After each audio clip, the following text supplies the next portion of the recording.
Uma outra transformação geométrica que eu posso utilizar seria a transformação geométrica de rotação.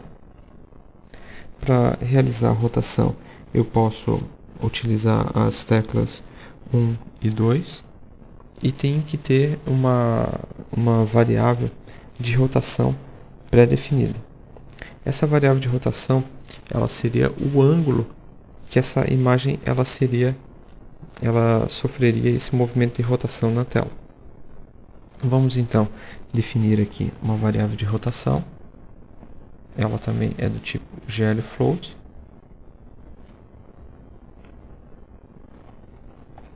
Rotação.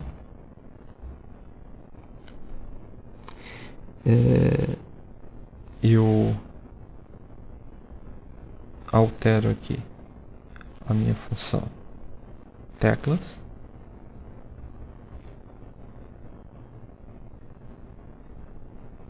A minha função teclas, então, parâmetro 1, ele vai fazer o rotacionamento, vai fazer o incremento do rotacionamento, e o parâmetro 2, ele decrementa. Informo aqui a variável rotação. Rotação, então, ele vai incrementar em 3 graus, e quando eu aperto 2, rotação vai ser decrementado de 3 graus. Opa.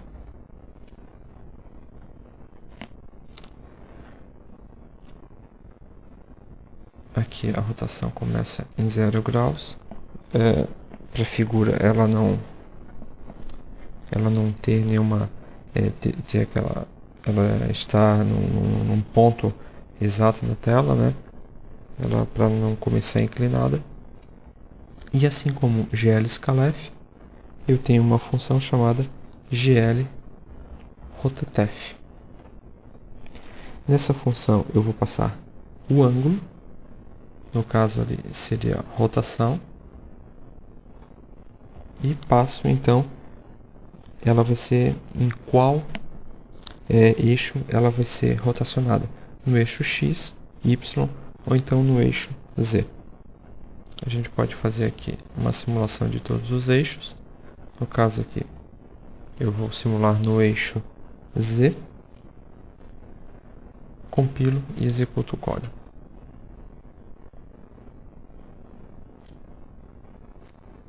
Aperto a tecla 1, a imagem ela sofre um rotacionamento.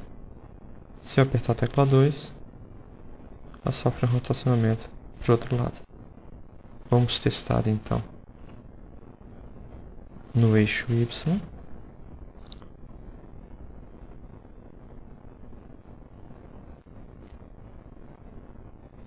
A imagem é rotacionada no eixo Y. E vamos agora rotacionar a imagem no eixo X.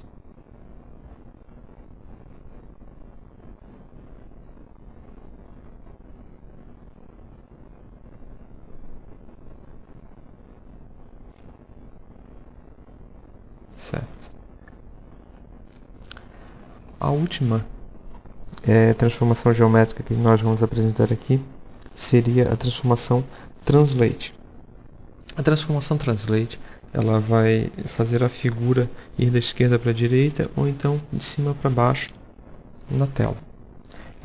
Para utilizar essa função Translate, nós vamos utilizar aqui as teclas direcionais e vamos fazer uso então de mais duas variáveis, informando qual a movimentação que essa figura vai ter. Vai ser uma movimentação no eixo Y ou então uma movimentação no eixo X. São variáveis do tipo glFloat, moveX e moveY. Carregamos essas variáveis com valor 0 também. Aqui embaixo declaramos então, para fazer uso de uma função que utilize teclas especiais, glud special func. Uma função de callback também, teclas especiais. Fazemos aqui a declaração então dessa função. É uma função que não retorna nada, ela só faz a alteração de uma variável. Teclas especiais. Ela traz glint, uma tecla que foi pressionada. Ela tem um glint x e glint y. Vamos trabalhar também com case, um switch de tecla.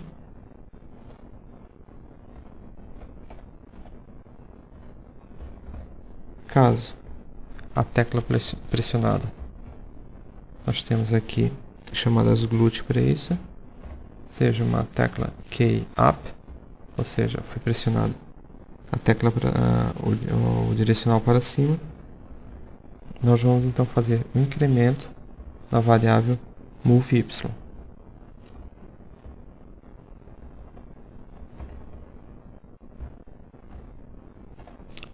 Vamos copiar aqui para facilitar o código. Aqui, GLUT key down.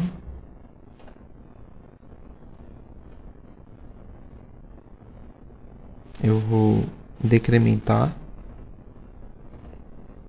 quando a seta é pressionada para baixo. GLUT key left.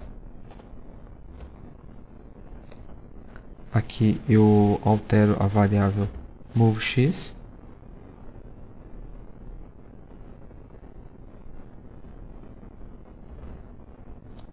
E key right.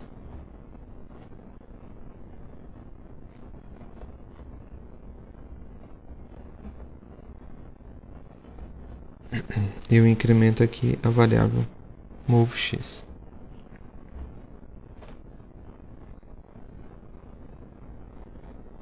Da mesma forma da função teclas, eu solicito aqui que desenha seja executado novamente.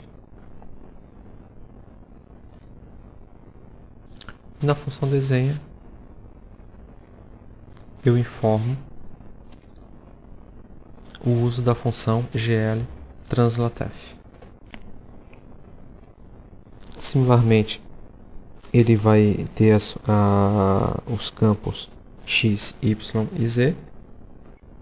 Em x eu coloco moveX, em y eu coloco moveY e em z eu coloco 0. Como eu não estou trabalhando com 3 dimensões, z não é movimentado. Solicito aqui a execução do programa. E quando eu pressiono as minhas teclas para a esquerda e para a direita, a figura ela sofre um efeito de translação na tela, para cima e para baixo. Posso usar todas as funções em conjunto. No caso aqui, se eu quiser utilizar uma função de escala,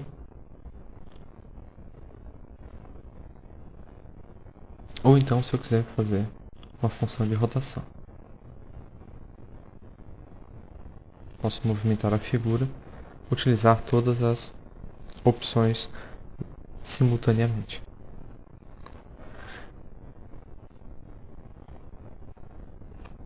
Seria isso o que a gente teria para apresentar nesse tutorial.